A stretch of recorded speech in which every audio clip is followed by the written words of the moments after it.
Hi guys, எல்லாரும் எப்படி இருக்கீங்க? Welcome to Mokshi talks. நாளைக்கு நியூசிலாந்துக்கு எதிரான ஆட்டம் துபாயில் நம்ம இந்த சாம்பியன் டிராஃபி முழுவதுமே விளையாண்ட அதே மைதானத்தில் தான் நடைபெற இருக்கிறது. இது ஸ்பின்னர்களுக்கு சாதகமான மைதானம் அப்படிங்கிறதுனால அதிகமான எதிர்பார்ப்பு இந்திய நிலை ஏற்பட்டு இருக்கிறது, மாற்றங்களும் ஏற்பட்டு இருக்கிறது. நியூசிலாந்தும் இந்திய அணிக்கு சலிச்ச அணி கிடையாது. ஏன்னா இந்த சாம்பியன் டிராஃபி தொடரில் நியூசிலாந்தும் ஒரு பலம் வாய்ந்த அணியாக தான் செயல்பட்டு வந்தாங்க. நாளைய போட்டி மிகுந்த கடுமையான ஒரு போட்டியாக இருக்கும் அப்படின்னு எதிர்பார்க்கப்படுகிறது. இதனால நியூசிலாந்தை வீழ்த்தணும் அப்படின்னா இந்த ஒரு வீரர் உள்ள கண்டிப்பாக வேணும் அப்படின்னு ரோஹித் சர்மா முடிவெடுத்தும் இருக்காரு. சற்று நேரத்திற்கு முன்பு தான் செய்தியாளர்களை சந்தித்தும் இருக்காரு.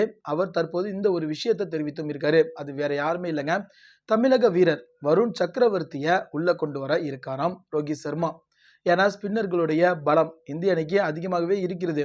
வருண் சக்கரவர்த்தியும் உள்ள இருந்தார் அப்படின்னா அது நியூசிலாந்துக்கு மிகப்பெரிய அளவில் பாதிப்பை ஏற்படுத்தும், அச்சத்தை ஏற்படுத்தும். அதனால இந்திய அணி வெற்றி பெறுவதற்கான வாய்ப்பு அதிகமாக இருக்கிறது. அப்படிங்கிறதுனால ரோஹித் சர்மா பார்த்தீங்கன்னா எக்ஸ்ட்ரா ஒரு ஸ்பின்னரா வருண் சக்கரவர்த்தியை உள்ள கொண்டு வராரு. அதற்கு பதிலாக முகமது சமியை உட்கார வைக்கிறாங்க.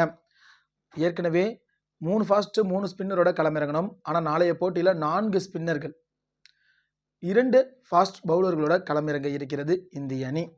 இதனால இந்தியாவுக்கு நாளைக்கு வெற்றி நிச்சயம் கிடைக்கும் அப்படின்னு ரோஹித் சர்மா பார்த்தீங்கன்னா திட்டவட்டமாக தெரிவித்தும் இருக்காரு. இது போன்ற கிரிக்கெட் தகவல்களை உடனுக்குடன் தெரிந்து கொள்ள நம்ம சேனலை மறக்காம சப்ஸ்கிரைப் பண்ணிடுங்க. நன்றி.